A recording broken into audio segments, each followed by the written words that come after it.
I wish to thank the organizers of the International Ayurveda Congress to be held at Roermond in the Netherlands, and especially the Maharishi European Research University and all the colleagues, especially Dr. Walter, who has been in contact with me right from the beginning. I also wish to thank Professor Jerry Bodekar for connecting me with this wonderful institution. Because of some health reasons, I am not able to really present with you in person, and so I am trying to connect through this video talk. I am going to talk about a broad theme which I named as Om to Genome. Actually, Om to Genome is not the correct path, because Om to Genome is something which needs to be discussed, because these two are totally different concepts. Here I am connecting Om with Shastra in general and Genome with science. So, my talk Om to Genome is actually Shastra and science. This is how I request all of you to consider this talk in the light of Shastra for science. At the outset, I wish to really recognize and pay my respect to this great person, Maharishi Mahesh Yogi, who has been the pioneer of scientific research on Vedic sciences and meditation, especially for bringing meditation on the global map. Mahesh Yogi ji, who promoted contemporary research on Shastras, remains inspiration for many all over the world, where now people are recognizing importance of Shastra for progressing modern concepts in science also. Om to Genome actually, as I told you, Om represents in broad sense Vedic sciences, especially Ayurveda and Yoga, while Genome represents modern sciences, especially genomic and biotechnology. The Upanishadic concept of Purna also has to be kept at the backdrop, and most importantly, the two concepts which you will find that they continuously run throughout my talk are Pinda and Brahmanda, and the concept from Ayurveda which we call it as Loka and Purusha. All this together are reflecting in the new science which is emerging called systems biology. So, now people are realizing importance of the whole system and not only knowledge of parts. This is a book which yesterday has been published by Academic Press, Elsevier, and the title of the book, if you see, it talks about integrative approaches for health connected with biomedical research, Ayurveda and Yoga. So, this book is actually will be Elsevier has agreed to gift this book to two participants through a lottery system. So, I have requested Dr. Walter to circulate the raffle to all the participants, those who are willing to participate in this kind of a exercise. And once you send your name and email, Elsevier will randomly select two, and this book otherwise costs $99.95 will be given as a gift from Elsevier to the participants of this congress. I will start with the slide which I have named that Systems Ayurveda. We have together created it based on a concept from Nature Biotechnology Graphical Notation, which believes that complex of the complex things can be easily represented using graphical notations. If you see on the chart, it's like a chart which you see on the walls of any good modern laboratories, like with different kinds of cycles they show through forward and backward linkages. So, this starts with relatively abstract concept like Loka and Purusha, and it runs through introducing one by one concepts like Pancha Mahabhuta, concepts like Tridosha, concepts like Agni, Srotasa, and at the end how all are linked with Ashtanga Ayurveda. So, this is what the Systems Ayurveda poster talks about. As a whole, how Ayurveda is very, very strong logical and systematic science of health. This is the representation of holistic concepts in Ayurveda. Science and Shastra or Om and Genome actually have different ways of acquiring knowledge. Science generally represents a reductionist approach started primarily through Aristotelian logic, based on the consideration that incredible knowledge of parts can help us to understand different kinds of structural theories. So, understanding cells, understanding atoms, understanding molecules and understanding their relationships with each other forms the basis of reductionist approach. While Shastra is a holistic science, it has insightful knowledge of physiological fields, in terms of Kapha, Vata, Pitta, which regulate biological functions. And while science is structural, Shastra is systemic, and these are the broad differences we have to keep in mind as we progress during this talk. On the chart, you see that there is a very interesting concept like Ayurveda, which is based on Vedic knowledge, and modern science, which is based on, or modern medicine, which is based on modern science. But together they can be integrated, and this kind of an integration wherein modern medicine, Ayurveda and yoga come together is going to be the future of medicine. Om and genome or science and Shastra can also be thematically represented as our brain. Like left part of the brain, which also regionally is more connected with west and north world, is more structural, analytical, reductive, quantitative and experimental. This is represented by genome. On the other hand, right side of the brain, which is also represented by east and south parts of the world, I am considering that as a representation of Om, which is more systemic, creative, holistic, intuitive and spiritual. So, these kinds of left and right brain relationships also are relationships between genome and Om. Shastra and science, or Om and genome, the knowledge will be helpful of Shastra in guiding biomedicine, rather than all the time we think that scientific methods can be used as a tool to prove or disprove traditional concepts or practices coming from Shastra. Instead of all the time science mining natural resources for new ingredients, Shastra could actually reshape scientific world by offering entirely novel paradigms which can really broaden our horizons. And I ask a question like, why all the time we should consider modern biomedicine as superior to traditional medicine or the Vedic sciences like Shastra? Both have strengths and both should be used together. I learnt it hard way during last 35 years of my research, and there are 4 important lessons I have learned during my research career. The first lesson I learned is we should believe in traditions. When I graduated, I worked on a plant called Semicarpus anacardium or Bhallatak. Bhallatak is one of the very important plant of Ayurveda, and my PhD was on Bhallatak. My job was to really find out if we can isolate anti-cancer principle from this plant, and we went on isolating, purifying different compounds, chemically identifying them, and to my surprise, while the crude extracts were very active, the pure compounds, as we went on purifying it, they will lost their activities. And here I learned first lesson that the way in which Bhallatak is prescribed to be used by Ayurveda has to be kept in mind. If we apply modern technology to Bhallataka, it becomes a new material, and we cannot apply the same kind of a logic or same kind of a principles based on Ayurveda to that. And many times we make this mistake that we study something coming from Ayurveda using modern tools without understanding the epistemological differences, and many times we come to wrong conclusions and wrong results. In the process, we have observed that neither Shastra gains nor science gains. So, we have to really believe in tradition and use traditional wisdom for our guidance when we are progressing on this scientific exploration path. Second lesson I learned is respect the tradition. And unless we respect the traditions, because traditions are what? Modernity evolving is tradition. So, what traditions are actually are continuing, and as they continue, at one point of time they become modern. So, it is a continuum. This lesson I learned, and when I respected traditions, and when I believed in them, and when I really studied them in depth using proper protocols, the results were amazing. In one of the clinical trials which we did on rheumatoid arthritis, we saw that 50% of the patients having serological conversion of rheumatoid factor, and this means a lot for modern rheumatology.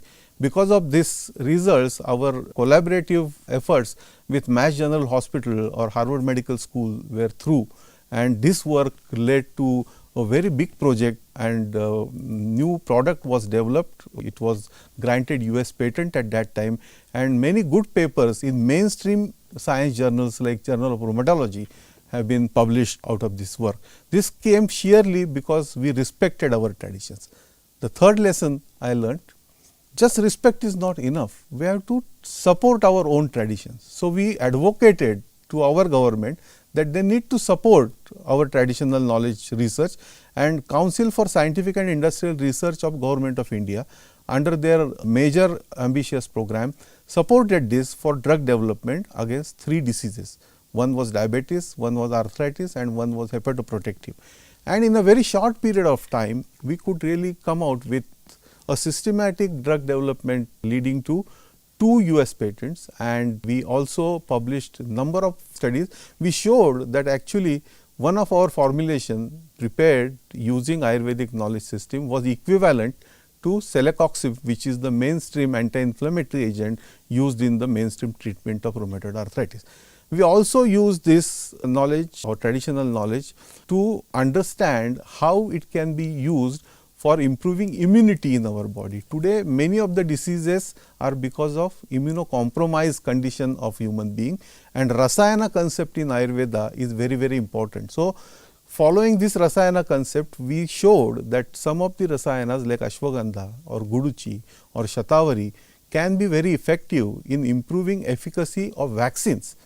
And efficacy of vaccine improvement has got many applications, and this project was supported by Department of Science and Technology of Government of India, and this has also led to number of patents and number of publications. This was done in collaboration with one of the largest vaccine manufacturing company based in Pune, known as Serum Institute of India. So, support traditions and you will get returns in multiples as you really respect and trust in these traditions. Third project which we did was developing a software based on wisdom developed in Ayurveda. It is called as AyuSoft. It is actually a software based on over 25,000 sutras from Charak, Sushrut and Vagbhat, and also Madhav Nidan, and these sutras, the logic in these sutras have been converted into software using different kind of algorithm. This project was developed in collaboration with Scientific Computing Center from Pune, known as CDAC. The fourth lesson I learnt was integrative approach is the best. We cannot work in isolation. Whether it is modern medicine, Ayurveda or yoga, we have to have the integrative approach, and through that we developed number of new projects basically using systems Ayurveda approach. We also have developed number of projects which are based on understanding basic concepts of Ayurveda. Ayurveda is not just herbal medicine. Actually, we made a big mistake by reducing it to herbal medicine. Herbal medicines from Ayurveda are certainly important, but what is more important are basic concepts of Ayurveda such as Mahabhutas or Prakriti or Doshas or Agni, these concepts. So, we understood this, and this integrative approach presently we have applied in number of projects, and I am going to give you just few examples, representative examples, wherein Shastra has guided science or Om has driven genome. As we know, Ayurveda has been a great discovery engine. There are a number of medicinal plants which are available. Over 5,000 traditional formulations are mentioned in Ayurveda. They are actually in practice, and number of new targets, number of new leads have come out of Ayurveda. But we need very focused and integrated high-end research in Ayurveda. As I told you, not only drug, but how we behave, which season, what to do, this is called as Achara Rasayana. So, Rasayana meaning not only physical drugs, but actually the Swastha Vrutta or Dinacharya and Ritucharya, seasonal variations and their impact on our body and physiology, how to live healthy, what to eat and what not to eat, Pathya Apathya, diet and lifestyle, yoga and meditation, these are equally important or rather more important than using Ayurvedic medicine. So, Achara Rasayana also has to be kept in mind when we are talking about doing scientific research on Ayurveda. Rasayana and longevity is another very good example. A new area of research on biology of aging and its application in degenerative disorders are increasing. Various regenerative therapies are in way, stem cell research is coming up, and we believe that Ayurveda can give very good lead for systematic research in regenerative medicine. We need to really validate our panchakarma. What are they doing? What physiological changes are occurring after we are performing various types of panchakarma, whether it is Vaman, Virechan, Nasya or Basti. We need a scientific and critical scientific look to see very novel concepts which are there in Ayurveda called Kuti Praveshik Rasayana or Kaya Kalpa. This Kaya Kalpa is not myth. Kaya Kalpa is reality. People have actually practiced it, and I am aware of some of the work which has been carried out by Meru Associates on these Rasayana, and as you know, the initial results are very encouraging. But the Kaya Kalpa as a total cycle of regeneration has to be studied properly using systematic scientific methods. As I told you, the Government of India sponsored project in 5 years time in rheumatoid arthritis. We could come out with 2 products. Out of that, phase 3 trials are also completed, and one product was found to be equivalent to celecoxib and glucosamine, which is another popular drug used in degenerative conditions like rheumatoid arthritis. Just 2013, this work was awarded European Society of Integrative Medicine Award for 2013 for the paper which was published in British Journal of Rheumatology. All these papers are available, and I will be happy to share with you for those who are interested in doing it. But drugs are not enough. We have to shift our mindset, and from single chemical entity which is fixed in our mind as our drugs, we need to move from that to intelligent formulations. Ayurveda also gives ekeri aushadhi or single drugs, but many times Ayurveda combines these medicines very intelligently to come out with formulations for different conditions.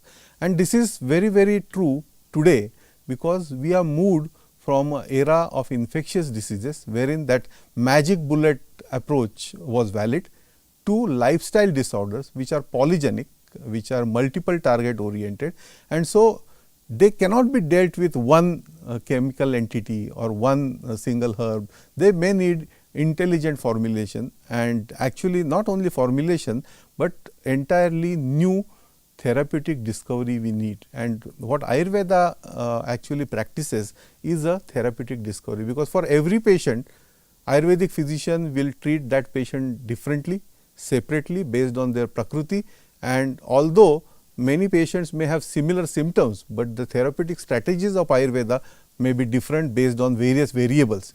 All this is based on our own metabolism, metabolic state. Prakriti also considers body metabolism as one of the physiological characteristics of the Prakriti. Our earlier understanding of metabolism was very limited. For example, when I studied biochemistry during 1980s, our understanding of metabolism was what you see on the screen. So, we were talking about Krebs cycle, glycolysis and fatty acid degradation pathways and all that, that was all. But now, the research has magnified to such an extent that in next slide, you will not be able to even recognize these pathways complexity. Next slide will show you the Google map of human metabolic network. What you see on the screen are different kinds of metabolic networks which are known today in our body. So, if we believe that one disease, by giving one single drug and by managing one simple dot which is there on the screen, we are able to manage our disease and gain health, I think this is not possible in the metabolic networks. This is just not possible, and therefore, Ayurvedic concept of intelligent formulation is gaining very great importance today in the field of pharmaceutical research. Earlier pharmacology, when I studied pharmacology as graduate student, it was related to receptors and drugs, agonist and antagonist, stimulants and suppressants, and dose response relationship. But today's pharmacology is a network pharmacology. Today's pharmacology deals with number of other disciplines. It deals with chemistry, it deals with biochemistry, it deals with physiology, it deals with therapeutics, it deals with so many other biological and pathophysiological conditions. So, pharmacology cannot be really studied in isolation. So, network pharmacology has emerged as one of the very important and new discipline of late. We will show you that network pharmacology actually gives us relationship between genes, targets and drugs. It also gives us idea about various molecular mechanisms in a systematic way, and We say that many times Ayurvedic drugs act in synergism. Now, we will be able to get experimental or scientific proof if a particular formulation is synergistic or not synergistic by using network pharmacology as a tool. And this also can help us to understand why we prefer to call Ayurvedic formulations as intelligent formulations. Taking example of Triphala, we believe that Triphala is extremely intelligent formulation. Triphala can be given by a variety of different ways. You can take Triphala in water, you can take Triphala in honey, you can take Triphala in warm water, you can take Triphala in milk, you can take Triphala in various other forms, And how to give Triphala will depend on a typical condition of a person and typical disease or symptoms which that person is facing. So, Ayurvedic Vaidya will take that call of giving Triphala in what dose, how, it will depend on that. And based on all this, Triphala contains number of ingredients. Triphala primarily contains 3 myrobalans, but each myrobalance has number of chemical compounds. And all these chemical compounds, when we take Triphala, we consume that. But actual how they act, you will be able to really get some glimpses of our recent work which we have done on Triphala using network pharmacology as a tool. In this network pharmacology of Triphala, we have connected various known biomolecules present in Triphala, connected them with different targets. These targets connected with different disease networks, and this entirely drug target disease forms a Triphala network, which some glimpses I am going to give you in next slide. You will see that the simple network is Triphala as a formulation in between, and it has 3 myrobalans, Amalaki, Haritaki and Bibhitaki. These 3 plants mixed together make Triphala. But this is not as simple as it looks on the screen. As we will progress, I will show you how this gets more and more complicated when we go deep into scientific basis. This is a pharmacology network which we have developed of Triphala bioactives. So, you will see that 3 clusters, each cluster represents number of bioactives, compounds which are present in each of these plants. Now, there are some compounds which are common, so they are connected to each other. So, this is the Triphala bioactive network. We will add Triphala bioactives connected with its targets. Each bioactive can modulate a particular target. Now, which are those targets? We have mined all those targets, and you will see that hundreds of these targets can be modulated by bioactives present in Triphala. And now, we are connecting it with number of diseases.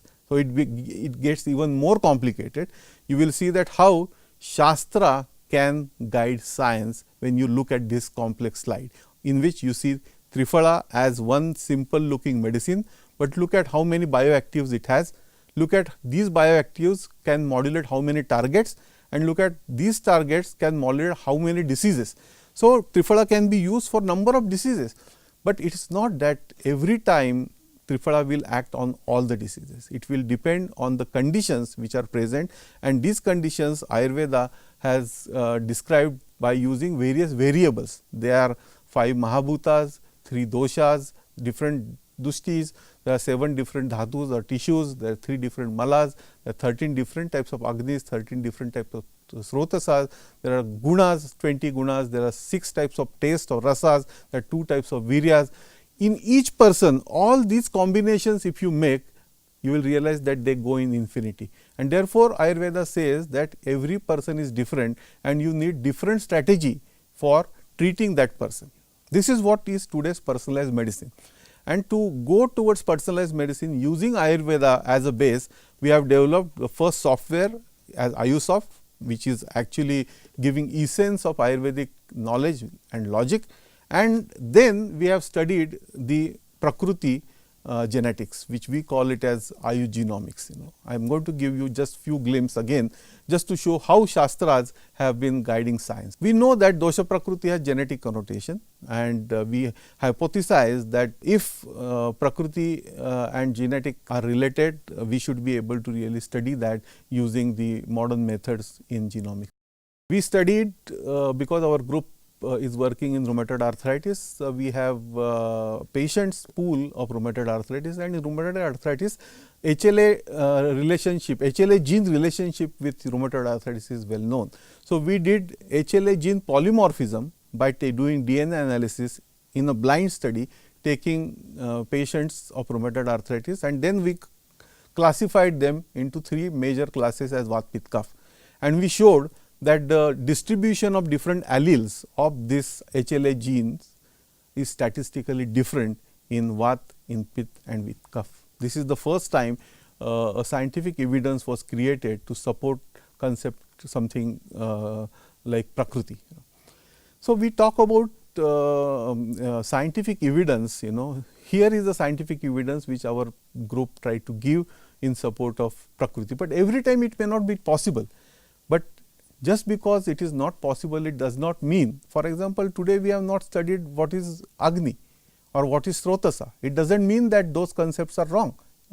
There is no evidence to support them as of now, but we believe that if we apply our mind and if we really intelligently develop better methodology to study Agni, modern biology will gain quite a lot from such concepts like Agni or Srotasa. Therefore, we say and we quote the very commonly known sentence, absence of evidence is not evidence of absence. Therefore, research in Ayurveda needs entirely different approach to understand whole and part relationship. Both are important. Understanding of whole is also important, understanding of part is also important. Nothing is in isolation, This kind of a holistic nature needs to be preserved when we are doing scientific research on Ayurveda. Studying basic concepts of Ayurveda is not easy. For example, how to measure concept of Prakriti, we made our own way.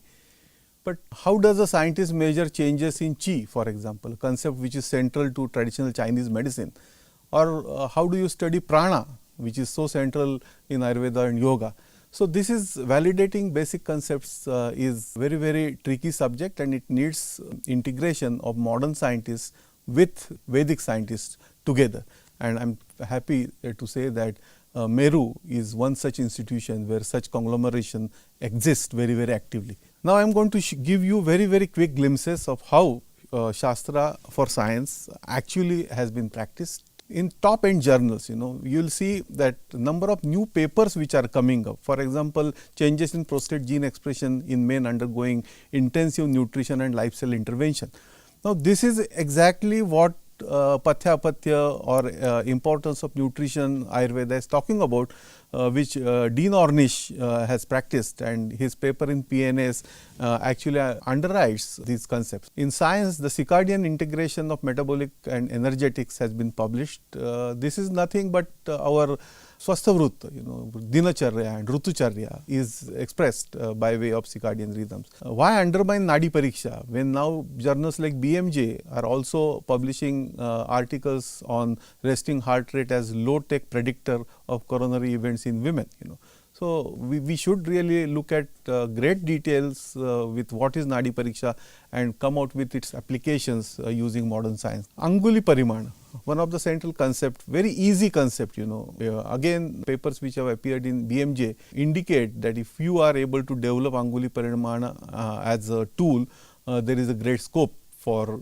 diagnosis. Dietary patterns, why undermine Pathya Patya when so many studies today are available in literature showing that specific dietary patterns are associated with specific diseases in prevention as well as in the treatment or management of those diseases. Developing risk prediction models for type 2 diabetes, a systematic study, a review of methodology was developed and was published in BMC Medicine. This is nothing but talking about Shatkriya Kal, Shatkriya Kal is a central theme of Ayurveda which talks about 6 different stages in which each disease progresses. Now, Shatkriya Kal becomes one of the very important researchable area which of late we have not really looked into in details. We had made some effort to show Shatkriya Kal as one of the research area. Vegavarudh, this is again a central concept which says that don't inhibit your natural urges, whether it is sneezing, don't inhibit that. If you do that, it can lead to some kind of a pathology. A number of papers now are coming in support of that. So, we are suggesting that we need to develop high impact projects based on Shastra, which are for science also. For example, project to understand association between quantum sciences and Panchamahabhuta, or project to understand Shatkriya and disease progression, or project to understand immunological basis of Rasayana, or another important project will be Kayakalpa and regenerative medicine. There are many such on Srotas, on Agni, on concept of Prasa. There are so many concepts, rich concepts in Shastra, which can really help to progress understanding of modern biology and medicine. Again, I would show the complexity through this poster as a separating slide before I go to the last part of my slide as example of Shatkriya as one of the high impact projects. Shatkriya actually is understanding of how a disease progresses, and we have done some work on taking example of Prameha or diabetes as an example to study how Shatkriya concepts can be used for preventing or predicting disease like diabetes. We can actually develop different cohorts of 6 stages as per Ayurveda, which is Sanchay, Prakop, Prasara and so on. And in each of the cohort, we can study the genomic and metabolomics of that to identify which chemicals are predominant in each of these stages, and they may help us in identifying early prediction markers for diseases like diabetes or complex diseases like metabolic diseases. Last part is we talked about body all this time, but body is not the only thing which should be treated. Body, mind and spirit all together forms our human being. And therefore, Om and genome connection, when we are talking about body, mind and spirit interactions, remain the central theme. There are many researches which have been carried out, and one of the foremost neurobiologists called Candace Pert, who has published this book on molecules of emotion. Actually, Candace Pert has indicated that impact of meditation can be so much that she believed that one day will come that we may not require external medications to be coming in. We can in meditative stage order our body that secrete, and those chemicals can be secreted by our body. This is very fundamental concept, very exciting concept, which needs to be studied using modern technologies. There are many studies to show that there is out of body experience, and this paper published in Nature actually has demonstrated that people can artificially also experience out of body experience, but this is something which is dangerous. As against that, concept of meditation and samadhi is a very systematic way to give such experiences, and in yoga out of body experiences are meant for entirely different purposes, for way to gain knowledge and just not for fun. So, all these new researchable areas which are coming from Shastra are going to shape future science, and therefore, I wanted to connect this Om and genome together, representing Vedic sciences and modern sciences together for shaping, channelizing research in modern sciences based on basic concepts of Shastra. I will end with the Upanishadic concept of Purna, which says that this is complete, that is complete. If you remove something from this, what you remove is also complete, and what remains is also complete. Now, this exactly fits to the definition of genome. So, this genome is also Purna. What you remove from genome also is Purna. What remains in the genome is also Purna. So, there is a great wisdom. The last message which I wanted to give through this talk, and by giving various examples, is there is great wisdom in Shastra. We should not undermine that wisdom. We should actually try to understand basic concepts and put them in the modern perspectives as new high impact researchable project, and I am sure institutions like Meru are already doing it, and they will only increase their intensity as we progress further. This journal I edit, and I welcome submissions from the learned participants for this journal. We will be also happy to publish proceedings of this important conference in the journal if someone takes that responsibility and submit those proceedings to the journal in due course of time. We have published our scientific work extensively in number of journals, and I will be happy to share reprints to those who are interested. I thank Meru and all the organizers for inviting me and giving me this opportunity to get connected with you through this video talk. Thank you very much.